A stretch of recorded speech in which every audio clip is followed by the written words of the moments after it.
Good day and welcome to another edition of One-on-One with Swope Health. I am your host, Eric Wesson. Thanks so much for joining us today. Our guest was in for a surprise once she raised her right hand and swore an oath to uphold the Constitution and the laws for the state of Missouri in Jackson County when she became the Jackson County prosecutor. So joining us today is Melesa Johnson. She is our new prosecutor. Melesa, thanks so much for joining us. Always good to be with you, Mr. Wesson. So you thought you'd just sleep in and just kick it, go into the office, prosecute a few cases, go play some golf or something, huh? No, I knew it was going to be busy, but everybody always asks me, is it what you thought it was going to be? Mm-hmm. And this job, you can never envision how expansive it is. Mm-hmm. And so I am always tired. However, I feel so privileged to be in this position to work really, really hard for the residents of Jackson County. So I'm taking it in stride for sure. So has there been a difference? Do you think that you're making an impact? I feel like I am. I'm quickly approaching on the end of my first 100 days. And obviously, it takes time to really assess and ascertain the differences that we are able to achieve and the different trends that might be up/down versus my predecessor's administration. But I feel like the relationship with law enforcement has improved. I feel like we have this renewed and refreshed energy around property crime thanks to my new crime strategies unit. I feel like I am taking a lot of time to build quality relationships with our chief trial assistants and our unit managers to make sure that they understand that I have their back. I do feel like things are going well, and I'm certainly receiving some great feedback and reception from various pockets of the community, but time will tell, and I'm certainly going to keep putting my best foot forward. So I noticed the other day that the Chief of Police, Stacey Graves, was singing your praises. And, I have a different view on things sometimes. And I said, oh, okay, it's like that. They're having their honeymoon period now. Wait till she prosecutes one of her police officers.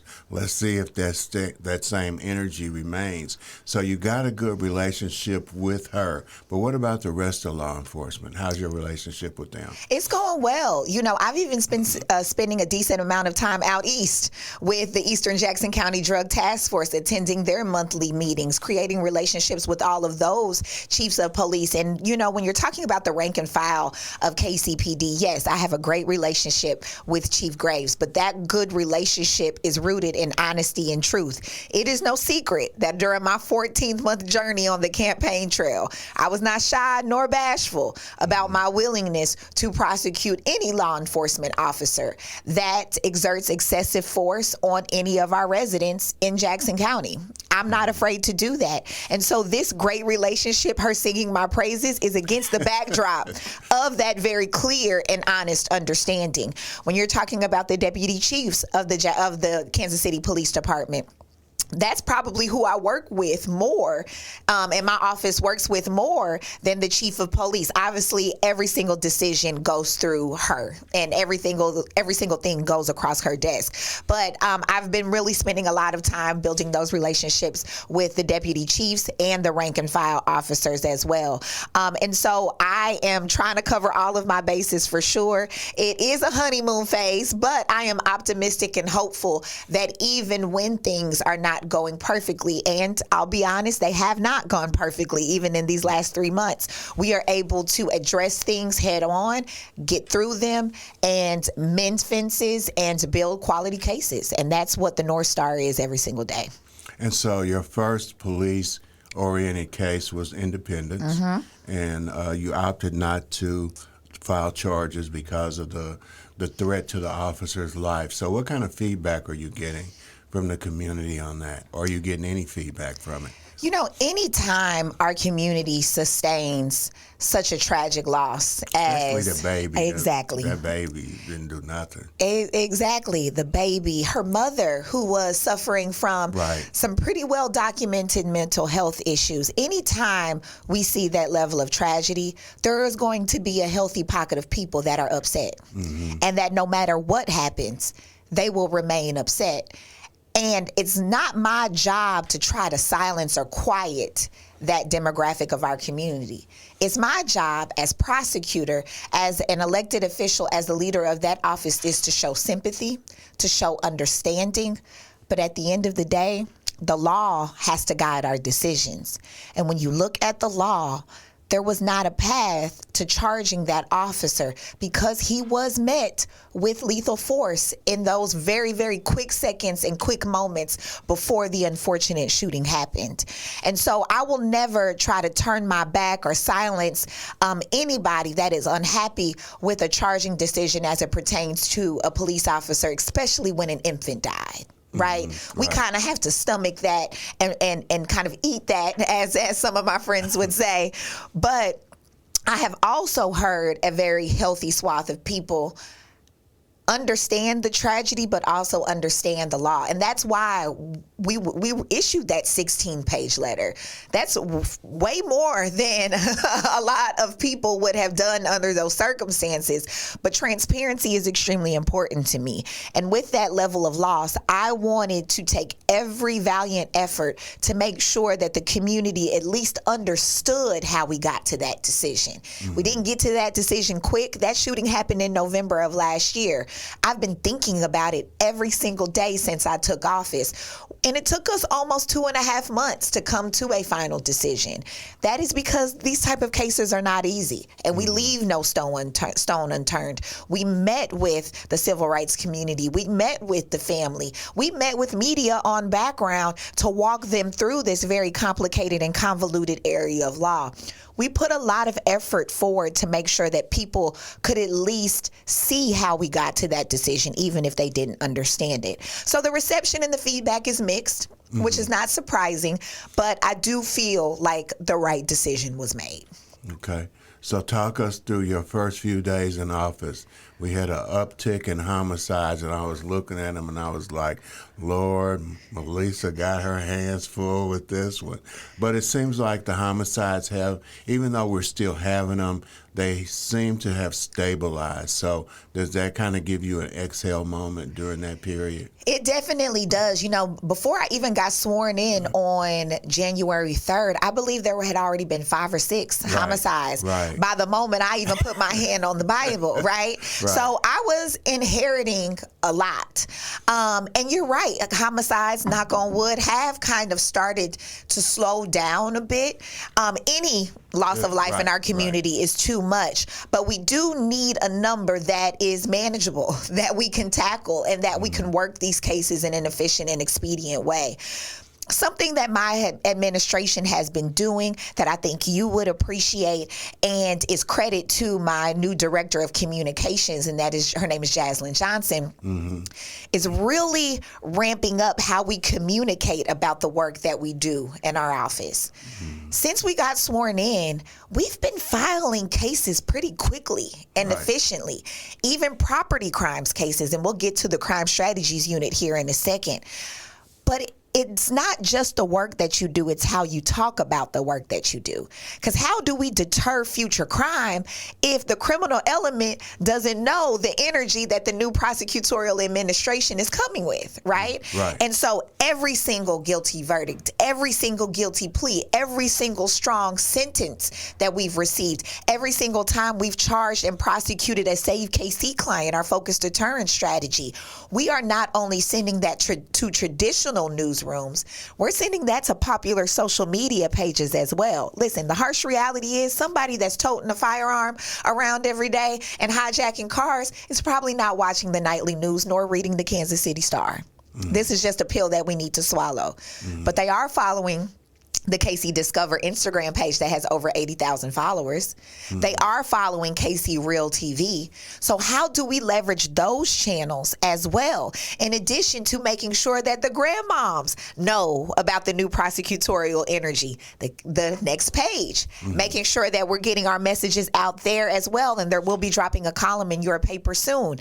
How are we leveraging non-traditional media channels to make sure that the communities most impacted by that crime are receiving these messages, and the communities that are the cause of most of the crime are seeing these messages. I look at the social media comments all the time, and I see things on a daily basis. This new prosecutor ain't playing with y'all. She having a field day with you young people. While that might be a little bit uncomfortable, that's the tone that I need to set at the start of my administration. I am all about restorative justice and second chances. But when you're shooting up our neighborhoods all across Jackson County, you're going to have to answer for that. And you're going to answer for it justly and fairly. But I'm not playing with y'all. Too many people are dying, too many lives lost, too many futures sacrificed, not just by the victims, but also by the offenders. We need to wake up. And I see my role as part of that wake-up call. So your restorative justice impact, how is that looking? It's looking good. You know, our main vehicle right now, we actually have a couple. Number one, Save KC, which has a huge services component. For those that may not be familiar, focused deterrence is rooted in leveraging your resources on the 10% of people causing 90% of the crime, and you give them an option to engage in resources. And if they don't, then that's when you come in with robust enforcement and prosecution. Giving that opportunity for services and life-changing mechanisms first is a form of restorative justice. As well as we do criminal mediations. A lot of people don't know about the criminal mediations that we do in the Jackson County Courthouse. And these just aren't on property crimes or lower level offenses. We have judges mediating between victims and defendants on murder cases to help them come to a fair plea agreement with victim input and impact. That's restorative justice, because typically in our system, you have attorneys talking to each other, the prosecutor and the defense attorney talking to each other. The prosecutor never gets to talk to the defense attorney. The defense attorney never gets to talk to the victim's family. It's very, very bifurcated. But with restorative justice, it's all about healing and community healing. So what does it look like when the defendant gets to sit right across the table from the people that they have victimized or a family that they've taken a loved one from, and having a judge kind of walk each side through the strength of the case, a favorable result that the victim feels comfortable with? That's restorative justice. We also have our New Start program for lower level first-time offenders, really connecting them to robust workforce development opportunities, absent of traditional prosecution. And of course, drug court and veterans court and mental health court continue to operate as well. So the workforce development and the workforce program, is there any connection between reentry and returning citizens? How's that connecting?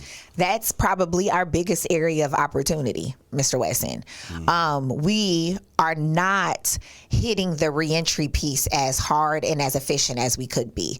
The harsh reality is most people that go to jail are coming home. And so we need to make sure that we have appropriate safety nets. That is probably one of my biggest plans for combat, is really focusing on reentry. Our recidivism rate in the state of Missouri and locally in Jackson County is extremely high.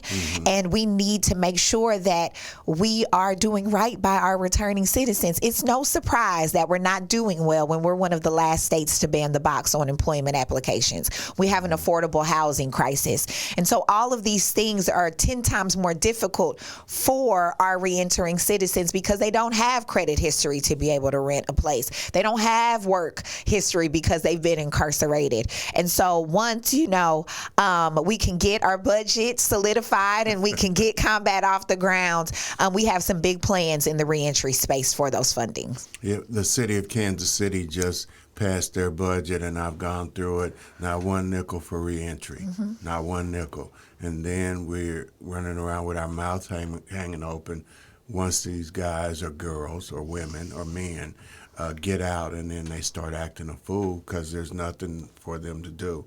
And now with the county having this issue with the budget, not releasing funds to combat, I'm wondering when the light's gonna click on and we understand what's really going on.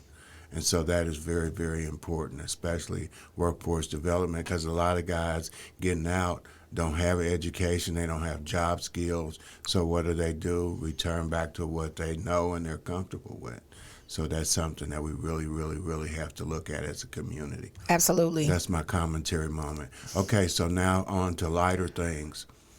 What are you doing to exhale? Now, cook and show would be good. And I've been waiting for you to pop by the office with a plate of whatever that was you made last week. I was looking at over the weekend, Cajun shrimp or something. Yes, some Jamaican pasta. jerk shrimp pasta. Yes. So it's a cooking show in the horizon for our prosecutor. Cooking with Melesa. You know, I won't take anything off the table. I do kind of have my hands full right now. But when you say, you know, how am I excelling? How am I releasing? Cooking is a big part of that. A lot of people don't know this about me, but it's absolutely my favorite hobby, my favorite pastime. I love baking bread. I love baking. I made some chocolate chip brown butter pistachio cookies over the weekend as well. They were superb. And so that's really kind of a therapy session for me in some ways. Of course, my family is probably my biggest point of relief. Between my mom, my aunt, my uncles, my cousins, of course, my little nephews that bring me so much life. I'm on babysitting duty this weekend, and so that'll be a nice little breather. And so between family and cooking, trying to stay active and exercise, trying to get a decent amount of sleep. But, you know, I have to be honest with you, Mr. Wesson. In the modern workforce, especially amongst our young people, everybody talks so much about work-life balance, boundaries, etc. I don't have a position where I get to establish robust boundaries. The people elected me to this position. So if I have to answer calls from Alvin Brooks at 10 p.m. at night when I'm trying to go to sleep, I'm picking up the phone. If a victim's mother calls me at 5 o'clock in the morning and my phone is ringing, I try to answer the phone. And I feel this as a privilege. And so pouring myself wholeheartedly into it for a fixed amount of time, I'm not going to be in this position forever. Nobody is. So it is important to me to give it all that I have, but also finding time to take care of myself as well. Okay. Are you communicating with the Wyandotte County prosecutor as well? Yes, I am. He's been a great supporter, a great resource. I'm very, very thankful for his mentorship and his guidance. And so, you know, I've been spending a lot of time just trying to stabilize myself within my office. Mm-hmm. And now that I feel like my feet are firmly established up under me, I'm definitely reaching out externally, not only to our Wyandotte prosecutor's office, but I just registered for the National Black Prosecutors Association Conference in July, really starting to get roped into the American Association for Prosecuting Attorneys. And so really starting to put my feelers out into these national organizations, but I had to make sure that home was taken care of first. But I am looking forward to kind of getting into those networks and bringing home any best practices and good ideas back home to Jackson County. What about Johnson County? They're kind of special, but have you reached out? Because I always thought that all the surrounding counties, prosecutors should all be on the same page. So have you reached out to the Johnson County prosecutor as well? We have spoken, and mainly for him to congratulate me on my reelection and for me to congratulate him on his reelection. But we have not really dove into much collaborative work just yet. But I have had a number of meetings with our Clay County prosecutors and our Platte County prosecutors since we all serve KCPD. And so there have been a lot more robust kind of business-oriented conversations with those two entities, but I am looking forward to getting to know Mr. Howe better and obviously wishing him all the success. So you were in a forum not too long ago in South Kansas City with the jail. Mm-hmm. So what's your position on the jail? You know, one of these days I'm going to learn how to mind my county business, but I'm not quite there yet. I am a proponent of a new municipal jail, but I do want to be very careful in that I understand where the opposition is coming from. I'm not going to stand before you and act like I don't. I understand the call and the cry out for more community investment to really attack the root causes of crime. Like you just said, there was not a single dollar in the city budget allocated towards reentry. Why are we surprised when people reoffend, right? And so I understand the call for that type of spending. But I also believe in a holistic approach. And holistic means that we leverage every single tool at our disposal to reduce crime. So that means, yes, we need the investment in root cause work. But we also have to understand some people need to sit down. Right. For municipal offenses included. And this whole argument that with my work around domestic violence that I've really been hitting hard since I took office is just going to eliminate all municipal domestic violence cases, which will eliminate the need for incarceration around those offenses. That's just simply not accurate. There are municipal ordinances focused on municipal domestic violence offenses. Not every single conduct is going to rise to the felony level that would warrant handling by my office. But does that mean that those individuals don't deserve some level or some measure of justice and accountability? No, in my opinion. I also think that it is fairly inhumane that we are shipping detainees 3 hours away from their families, away from their communities, in less than favorable circumstances and environments. And that just increases their likelihood of offending. Studies show that when you have a level of family and community connectivity, even while you are incarcerated, that reduces your likelihood of recidivism once you are released. We are completely taking that opportunity away from people that have done wrong, but do still deserve a level of dignity. And so for all of those reasons, and the fact that they are not proposing building a 1,000-bed municipal detention center, if that were the case, I would probably feel a lot differently. But 250 to 300 municipal beds, I think it's the right call. And I do think that it will complement the rest of the criminal justice system that I am obviously involved in. So yesterday I had the opportunity to go on 31st and Prospect, and I went into Sunfresh, and that corner is an absolute mess. And one of the things I thought about was some of those individuals that were there, you know, maybe the threat or the thought of a jail might change some of the behavior that I was seeing there on that corner.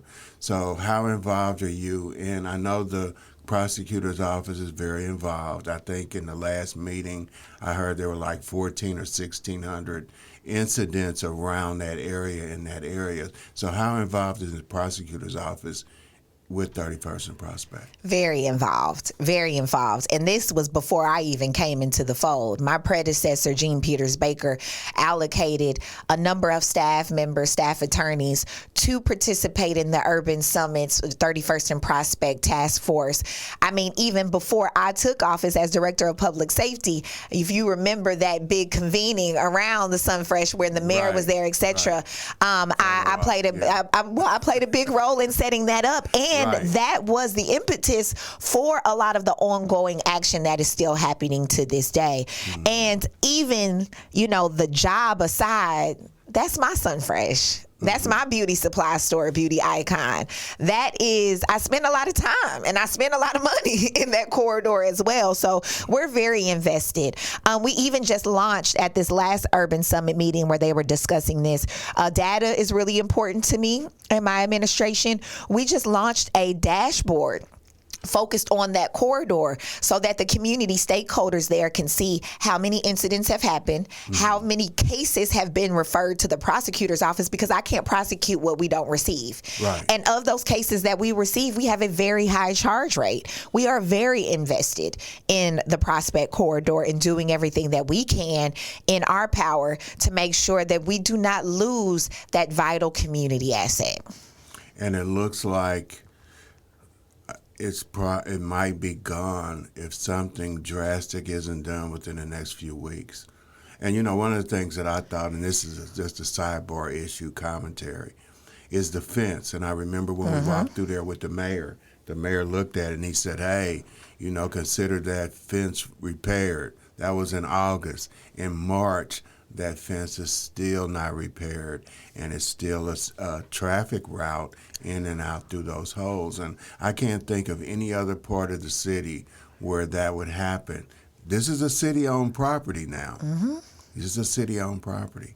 Now, on that point, I am going to mind my county business. But I will say that the issues that area is experiencing is a byproduct of years and years and years of neglect. Yeah. My entire family was kind of raised in that area. Mm-hmm. And hearing the stories of my mother and my aunt and all of the factors that they would see and understanding how similar things are still present day, it's just, it's a failure. It's a failure that did take years to really manifest to the degree that it is now. But I'm just committed to doing everything that the prosecutor's office can do. Again, I kind of come back to combat. I think there's some things that we can do with those funds once they are fluid and released that can help that corridor as well. I'm just hopeful that happens soon because, to your point, time is not of the essence. Right, exactly. So as we wrap up, what can we look forward to? You can look forward to our continuing focus on property crime. You know, the vast majority of people that are victimized by a crime will do so through a property crime. Our new crime strategies unit was just launched on March 10th. We're already seeing some good results. The whole theory behind that is I'm realistic, and I'm not going to lie to the residents of Jackson County. My office is not going to be able to prosecute every single property crime, especially nonviolent property crime offense. But what we can do is focus our efforts on the repeat offenders, the people that have 10, 15 prior property crimes, either police reports or full-fledged charges. That is what the Crime Strategies Unit is about. It's about identifying those repeat, persistent, and prolific offenders and having the same prosecutors handle those cases so that when we are taking up bond in front of a judge, the prosecutor understands the full scope of that individual's criminal history to get an appropriate result. When we are talking about plea agreement or sentencing, we are able to give the judge a full and complete picture to be able to get favorable results. So look out for more from the Crime Strategies Unit. We're also doing some creative things, like having a couple of our prosecutors really identify the intersection between animal cruelty cases and domestic violence to see if we can leverage those animal cruelty cases as a mechanism to get out in front of some of the heinous and tragic domestic violence incidents that we have seen in our community just this year. A good number of them have happened in the Northland outside of Jackson County, but I think what happens regionally impacts us all. And then combat. I am so excited to really get my hands on those funds, and we have new combat commissioners that I think are going to do a great job. Have a couple of more appointments to make there, but just look for a lot of changes in that realm as well. We're really trying to modernize our approach, setting up systems to get those payments out quicker to community, and then also, you know, the pie chart that dictates what percentage of combat funds goes where. It hasn't been updated since the 90s, 1995 exact. Mm-hmm. Mm-hmm. We cannot use that old of a strategy to fight the problems that we are dealing with right now. And so I'm really going to be working on calling on the legislature to aim to change that pie chart, to really modernize it and make it more in line and in tune with the things and the problems that we are facing right now. So on the prosecutorial side of the operation, we're going to continue to handle business. We're going to continue to talk about the amazing work that the prosecutors that work in that office do. We're getting really, really good results. We're getting higher bonds. We're getting stricter sentences. But on the combat side, the prevention side of the operation, we have a lot of plans there as well. So I just ask that everybody stay tuned, stay hopeful, give me some time. We didn't get here overnight. We're not going to get out of it overnight. But also, we're going to remain accessible. We're going to stay out in the community. I'm speaking on a domestic violence panel this afternoon because the more that the community can see this office and feel connected to this office, the more that they will believe in this office and cooperate. with this office, and that's a good thing for everybody. So one of the things with combat is it coming out of the courthouse into the community. I think a lot of things that are in the courthouse intimidates people. You got to find some place to park. You got to go through the metal detector. Can it come out in the community where there's a regional or local combat office in the community? It certainly can, and there's an appetite for that, and so that is on the table as well. Many people that know me know that I try to do everything at once, and it's not necessarily the smartest approach to things, but people know that I have a lot of energy, high energy, and I like to get after things, but really trying to responsively phase all of these changes.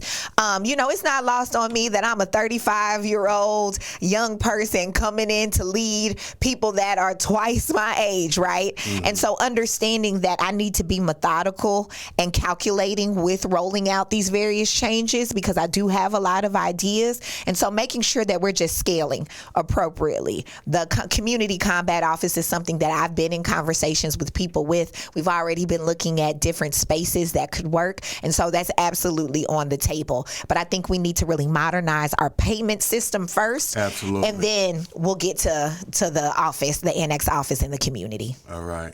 And then I'll be looking for that plate to come into the office. I got you next time. Mr. Wesson. Our guest today was Melesa Johnson. She is the Jackson County prosecutor, and she is moving to make a change and difference in our community. So, as always, I want to thank her for being a part of today's show. And I have the greatest viewing audience in the world. Till next week, remember, tough times don't last. Tough people do. Until next time, peace.